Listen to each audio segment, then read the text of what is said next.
peserta didik yang mengalami kesulitan dalam memahami materi pembelajaran? Baik, saya menjawab. Ada beberapa hal mungkin yang dialami peserta didik dalam penangkapan materi. Yang pertama itu bisa terjadi karena kurangnya metode ajar yang dimiliki oleh guru tersebut. Nah, karena kurang metode, jadi anak-anak ini ada yang visual mungkin, kemudian ada yang audio visual. Jadi nggak semua peserta didik itu mempunyai masalah yang sama. Jadi hal yang perlu dipahami oleh guru-guru ini sebenarnya pahami dulu karakter peserta didik. Kemudian baru mencari solusi apa yang bisa diterapkan kepada peserta didik untuk bisa memahami pelajaran yang kita ampu. Kemudian selanjutnya,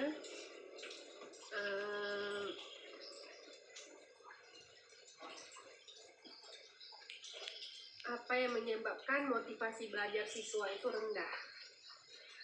Mungkin motivasi itu juga yang pertama dari faktor internal siswa yang pada umumnya itu terjadi karena kurangnya kerjasama antara orang tua dengan pihak sekolah.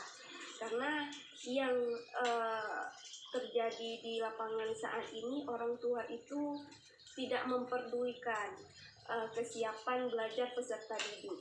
Nah, yang terjadi di lapangan, peserta didik motivasi dari rumah kurang, bagaimana dia termotivasi. Kemudian yang kedua, dari peserta didik itu sendiri memang minat belajar kurang ini ataupun motivasi kurang ini karena dia merasa tidak ada teman. Nah, disinilah peran kita sebagai guru itu mengajak, berteman sama dia, dan kita tahu dulu keluhan dia itu apa. Ketika kita sudah bisa menjadi teman untuk dia, kita sudah tahu keluhan pada dirinya, pasti solusi untuk memberikan motivasi dari kita guru ini lebih mudah. Kemudian juga akan terbentuknya ketika ada kerjasama guru, siswa, dan orang tua itu, motivasi dengan tersendirinya itu akan terbentuk.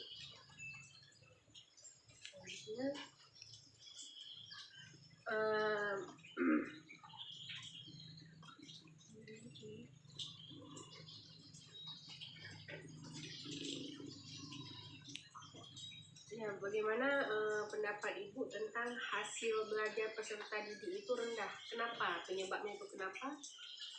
Hasil belajar peserta didik rendah karena yang pertama tadi pasti dari motivasi. Kemudian motivasi ini kan banyak Bu ya, dari ada internal, eksternal, bahkan dari peserta didik itu sendiri.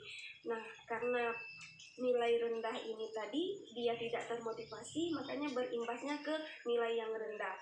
Mungkin ada beberapa metode yang bisa kita tanggapi untuk kasus ini terhadap nilai rendah itu. Mengajak dulu, mengenal dulu apa yang menyebab dia bisa menjadi seperti ini permasalahannya. Nah, ketika kita sudah ada analisa utama, kemudian kita sudah melakukan istilahnya apa ya, mengajak dia berbicara, kemudian kita memberi dia solusi, alangkah baiknya kita memberikan kesempatan kedua kepada dia ketika dia dalam keadaan baik. Dalam keadaan baik ini pikiran dia baik, kesehatan dia baik, dan juga sudah ada beberapa metode dan cara yang sudah kita terapkan kepada dia. Jadi kalau di dalam ilmu penelitian mungkin ada pretest dan posttest. Nah, mungkin pretest ini nilai yang pertamanya. Nah, biasa ketika peserta didik dilakukan pada penerapan yang kedua atau disebut dengan posttest, biasa lebih sedikit baik karena kita sebelumnya sudah menerapkan beberapa metode ataupun cara ataupun langkah yang bisa diikuti oleh peserta didik. ini yang terakhir ya, siswa berarti itu semua kayaknya berkesinambungan ya, siswa kurang tertarik pada pembelajaran itu dari tadi karena tidak ada motivasi siswa Ya, tidak adanya motivasi, kemudian dia merasa jenuh, dukungan dari orang tua tidak ada, kemudian guru pun cuma sebatas mengajar, tidak ada memberi motivasi. Makanya dia itu satu yang apa istilahnya yang tidak bisa dipisahkan, karena motivasi berhubungan dengan dampak motivasi peserta didik, berhubungan dengan nilai akhir peserta didik.